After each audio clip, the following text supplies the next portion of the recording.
I'm Lynn. And I'm Mark. And we're glad you joined us today. Welcome to the Digital Marketing Hot Seat Podcast, where small business owners ask us their number one pain point digital marketing question. And put us in the hot seat. Hi, I'm Lynn Smargis, and I'm a content writer specializing in ghostwriting, podcast production, and SEO website content. And I'm Mark Thackeray, and I specialize in social media marketing, specifically Facebook and Instagram ads, email marketing, and email automation. I'm ready, Mark. Are you ready? I sure am. Let's do this. Hey, small business owners. We are so glad you joined us again for another episode of the Digital Marketing Hot Seat Podcast, where you get to listen to small business owners putting Mark and me in the hot seat to answer their digital marketing questions. I am so excited about today because Mark and I have a mutual friend and mutual business associate here on the Digital Marketing Hot Seat Podcast. We are going to be in the hot seat today when our fellow small business owner, Jenn Mangum, asks us her burning digital marketing question. And in season 2, we're going to be changing up our interview format a bit, just like we mentioned in the previous episodes. So we are going to find out a little bit more about our guest today during the first half of our interview. We're going to ask her why she started her business and how she chose the services that she offered. So Mark, would you like to introduce our guest, Jenn Mangum? Absolutely. Jenn's got a really cool story. She started her business here in Utah 6 years ago after relocating from the East Coast over to a small town here in Utah, Midway. And she purchased and renovated a historic rundown home that was built in 1872, right on Main Street in Midway, and transformed it into a really cool, charming design studio. It's called Spruce. And there's also a cafe right next door. She has since purchased another historic home across the street and transformed that into a year-round Christmas shop called Kringles in 2020, which is such a cool, both of them are really cool, but I really like the Kringles one. She is now in the process of a large expansion with the property to the west of her design studio. And it's a really cool format. She was showing me the plans a few weeks back, and it will include additional space for Spruce. It'll include a Rocky Mountain chocolate cafe and multiple other retail locations for small businesses. So welcome, Jenn. Thank you. Thanks for having me. Yeah, welcome to the Digital Marketing Hot Seat Podcast. So I'm super excited. And before we jump into asking you your questions, it's really cool. One of the things I love about your stores is that like you have been really growing them over the past few years, even through COVID. But all of your stores have a very warm feeling to them, which I really love because they're all you have a really great way of decorating. Your interior designer, but I love the feeling that you provide in all of the stores. It's just really great. So Jenn, my first question is how did you decide to choose interior design for your small business vertical? Well, I've always been interested in design. And so I actually had a design business back east. When I moved here, I decided to open up my design business again. And but I had never had a retail presence. So a lot of designers just have, they're designers, they go in and they source from outlets they have or other stores and whatnot. So I really decided I wanted to get into the retail aspect of things. I'd always had a pretty strong background in retail, and but it's a different vehicle than just the design. And so that's kind of how I decided. Were you pretty nervous about doing that, making that jump? Yeah, I was. I actually, I really thought about it, about purchasing the building but I just saw it was such a great opportunity. Like there was definitely a void in the marketplace, especially in Midway. There was no retail spaces, so everyone was going to Park City, and there was only a couple of design furniture stores in Park City. And so everyone was always going down to Salt Lake. And so I thought, well, if we could just keep some of the business up here, it would help, I can employ people up here. It helps the community, and also renovated the area because it was kind of it was pretty much a rundown building when I purchased it. So Oh, yes. And I had the opportunity to interview Jenn, interview you for the article in Park City Neighbors magazine, and the before pictures. Oh my gosh. Yes. It was definitely like, especially like when you think of driving past an old farmhouse and it's just like the boards are falling off and it's that kind of like rundown. And Jenn has made it this beautiful space. I've been in there several times. I love it. All right. But one of the things, I was going to say one thing that was what I did to decide if I should open a retail. I did a lot of research before I jumped the ship and said, okay, I'm going to do this. So what I actually did is I actually hired a consultant who specialized in interior designers who are opening retail stores. Oh, cool. And so it was a large financial commitment to hire someone to do that. My accountant even was like, who are you paying this much money to? But I'll tell you, it was the best money I ever spent because I avoided a lot of mistakes. And I think that's really smart too, because if you had gone through and made that whole investment and then you found out it wasn't a good investment, then you would have spent even more money than you would have on the consultant. Yeah. Yeah. Really great consultants are like shortcuts. They just provide you with a much quicker path to your ultimate destination. So that's awesome. Yes. That's awesome. What I was going to ask you, Jenn, so what are some of the biggest lessons, kind of market, especially as it pertains to marketing and growing your business, that you've learned along the way to grow Spruce and now Kringles? First is that you have to market. Like it's absolutely, marketing is very important. But I would say, that's my biggest lesson learned so far. It's really important having a consistent brand, and making sure that is getting out there. So, I would say that's one of my biggest ones. Now, and that's interesting you mentioned that, because there's a lot of people that will try and just throw mud on the wall at different things, and they're kind of different things to different people just to see what sticks. But the reality is, and I think this is what you're hitting at, is that you need to first define what your brand is, what that persona is, and then just be that person 100%. I mean, whether you're on social, whether you're email or in person, like it's all that same thing. Yeah. When I was actually doing my website when I first moved here, a comment was made to me. It was like, oh yeah, we need to make you look like a Park City designer. And I said, no, I don't want to look like a Park City designer. I want to look like me. And so that was kind of my real thing that I try to push. And I don't know if that's going back to you, Lynn, with what you're saying is to me, design process should be personalized. That's why it's Spruce personalized decor. And it should reflect the people who you're designing for, what their house should look like for them, but well designed. But to me, my whole thing is I like people to feel comfortable. I don't want it to feel overly stuffy. Price points range, hiring a designer is a luxury service. It is. But everyone watches a lot of HGTV now, and you can learn a lot on your own. But when people want to hire someone, they expect to get certain things out of it. So anyway, that's where I kind of I wanted to make sure I was reflecting my personality in my stores. So I'm really glad you did that, because there's plenty of stuffy Park City designers already. And you know what? There are people who hire them, and they have, I always say to people, there's plenty of business to go around. Yeah. There is. And I think, it's all good.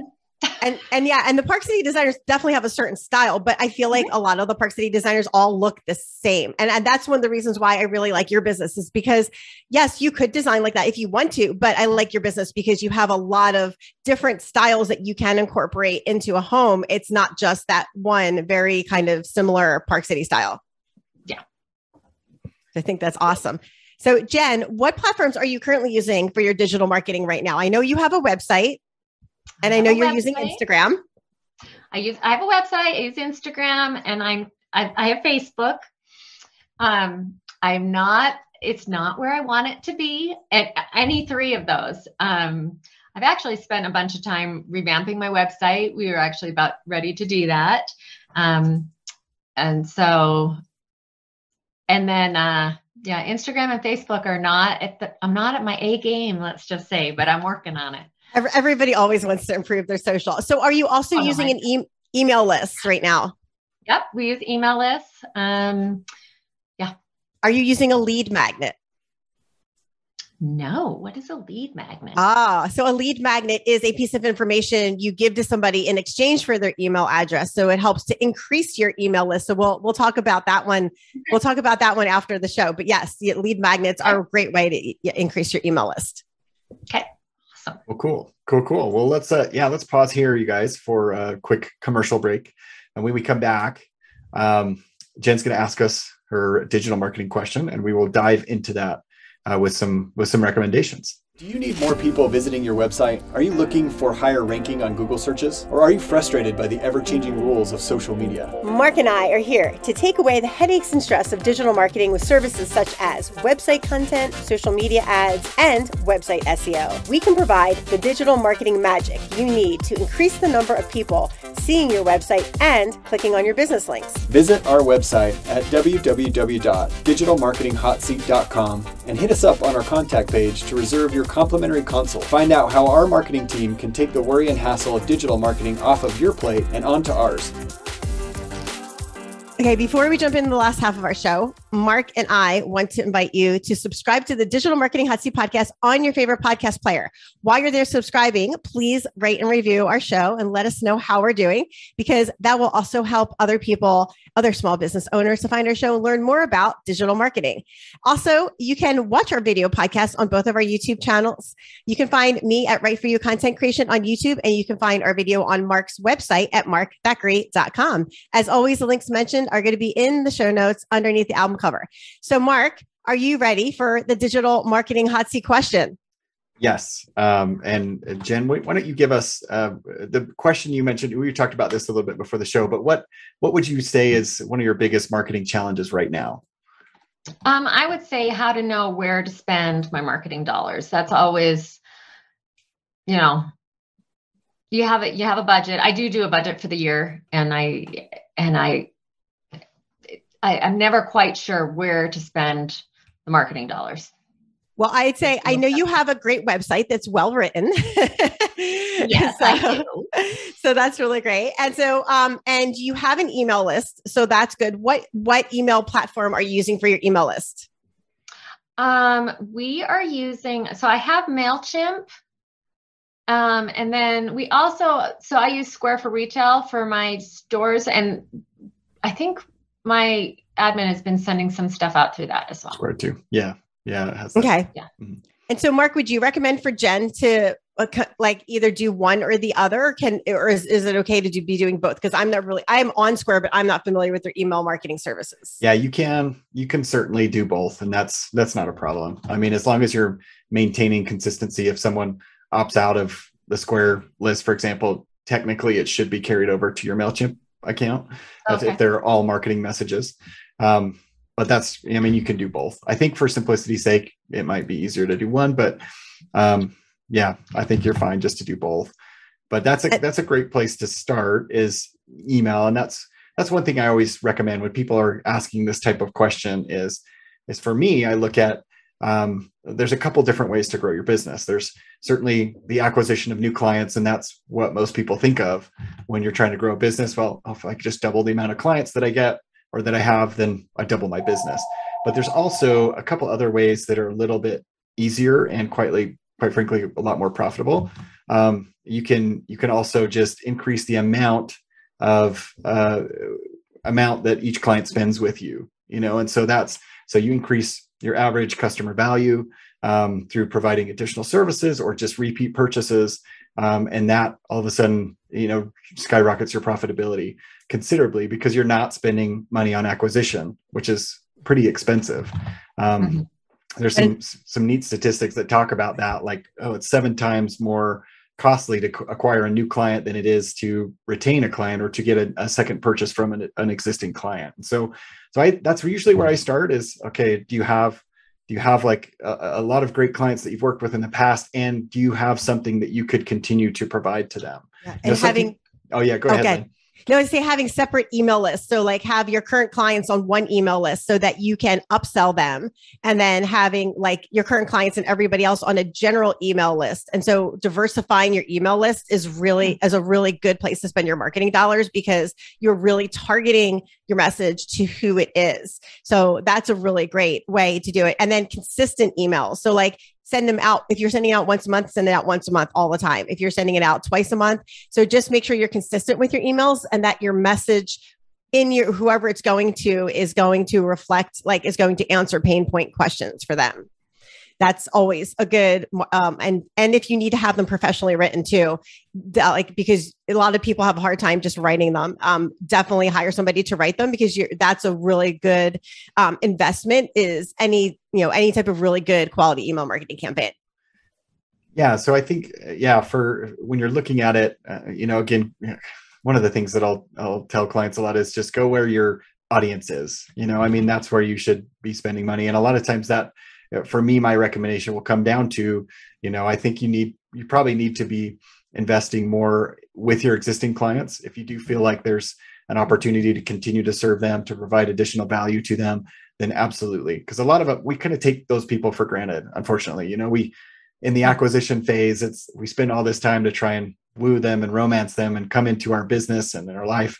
But then we just kind of assume that they're part of the family, and a lot of them do. They're loyal and they're great, but there's still a lot of them that they probably don't know all the services that you can provide, or they have a new need that arises just because it was this year or this past 6 months or something happened that now they could utilize their services again. So that's something to look at. And then, when you're considering the gamut, there's so many choices to spend money, whether it's social media, Facebook and Instagram, whether it's, paid search on Google or Bing, whether it's SEO. There's lots of different things. And I kind of keep going back to, where is your audience? Where do they hang out? Do they spend time on Instagram? Are there a lot of them there?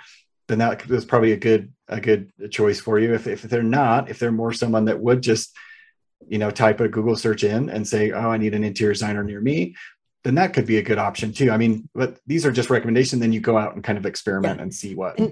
Another thing, a couple of things that I wanted to also talk about too is, one is Google My Business articles are bringing a lot of attention to websites. So like a regular posting. So there's Google My Business, but then you can also post articles through that platform. So like I write articles, Google My Business articles all the time from my site, and it's getting a lot of traffic to my site. So posting those on a regular basis is also a really good investment in your marketing dollars. And another thing, like we talked about before the break, is a lead magnet.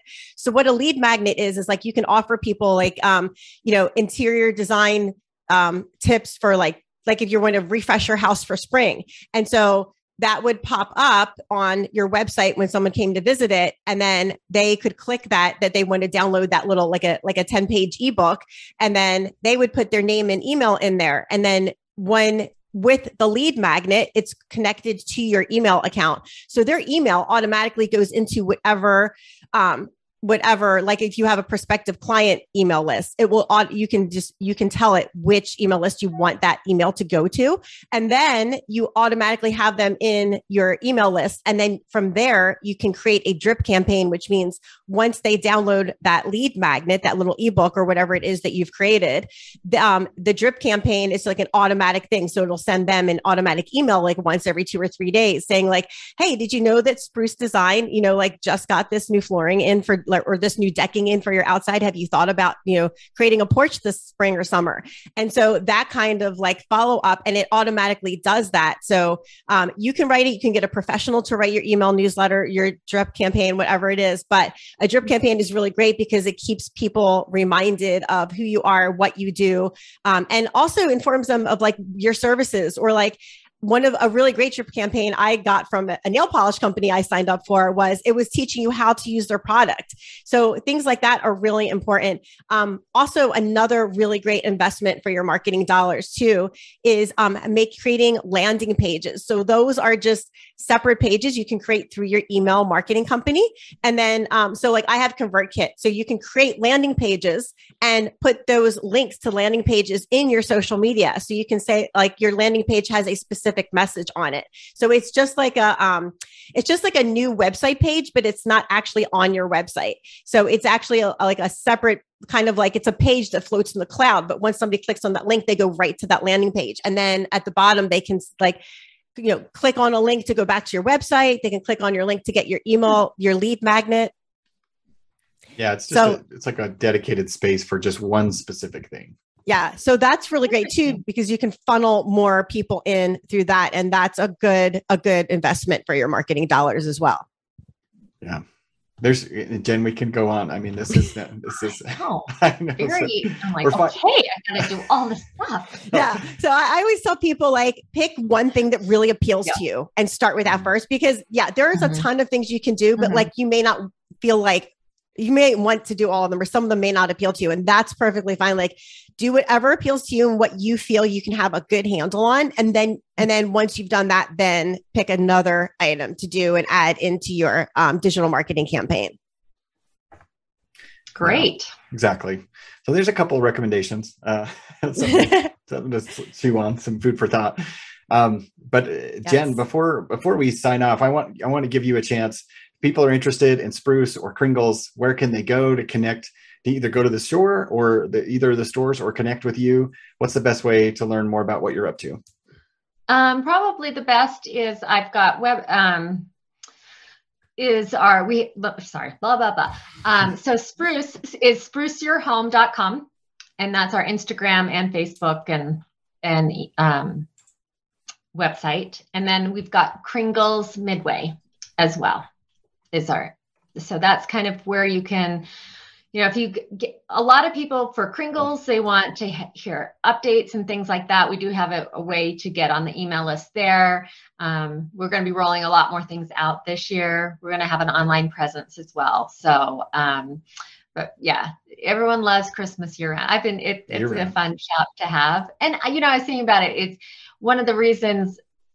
Oh, sorry. I'm going to have to say this. If you want to see Kringles, it's on Netflix or Amazon Prime, because they filmed a Christmas show there this past summer. It's called Mistletoe Mix-Up. So you can actually see Kringles on there, and Spruce. Actually, you can see both my businesses on there. So if they really want to see it, that's what they can. So anyway, it's on Amazon Prime. But anyway, so it's just a nice, fun shop to go into. Oh, congratulations. So how did you get a gig having Amazon Prime come to shoot at your shop? Well, everyone loves Midway. It's very, charming town. And so actually I've had quite a few things filmed in the two buildings. And they are going to do a sequel. So, wow. Before you know it, Sundance is going to be moving to Midway. But yeah. So anyway, it's kind of fun. So anyway, so if you really want to see us, you can just get on Amazon Prime. Awesome. We will definitely make sure that link is in the show notes. Yeah. And you got to go in person too. Both of these shops are just awesome, and we talked about the buildings and everything, but you got to see what Jen has done with these and how fun they are, and just the whole town square. If you've never been to Midway, you've got to go there. Yeah. Midway is our really cool. expansion is going to be super cool. Oh yeah. So we're just about to get permitting. So we're going to break ground in a couple of weeks. So. Yay. Congratulations. That's so exciting. And the other thing is when you go to visit Jen's shops, both Kringles and her Spruce Your Home, you got to hit next door, because they not only do they have regular bakery stuff, but they also have gluten-free cookies as well. And I know I'm celiac, so I've eaten them and they're perfectly safe. So I love their gluten-free cookies next door. I love that I can get gluten-free cookies and go to your shop. And there's a restaurant across the street, and there's all sorts of fun things. So it's good. Yeah. Yeah, Midway is a cool little place. All right, cool. Well, Jenn, thanks so much for coming on today. This was so great having you here and seeing you again. Good to see you. All right. So, Mark, what can our listeners expect on our next episode and video for the Digital Marketing Hot Seat podcast? Next episode, we have another special guest, Kent Sanders, who is a friend and fellow podcaster and ghostwriter, will be joining the show to tell us a little bit about his business, and then ask us a burning digital marketing question. So we're excited to have him on there. Awesome. Well, make sure to download a free copy of our ebook, which is Bite-Sized Marketing Solutions for Your Small Business, by visiting our website at www.digitalmarketinghotseat.com. We're so glad you joined us on today's episode. Tune in each week for a new digital marketing hot seat question from a small business owner just like you. And if you're interested in being a guest on our podcast, go to digitalmarketinghotseat.com and fill out our interview form. And remember, make sure to like and subscribe to the Digital Marketing Hot Seat podcast on your favorite podcast player.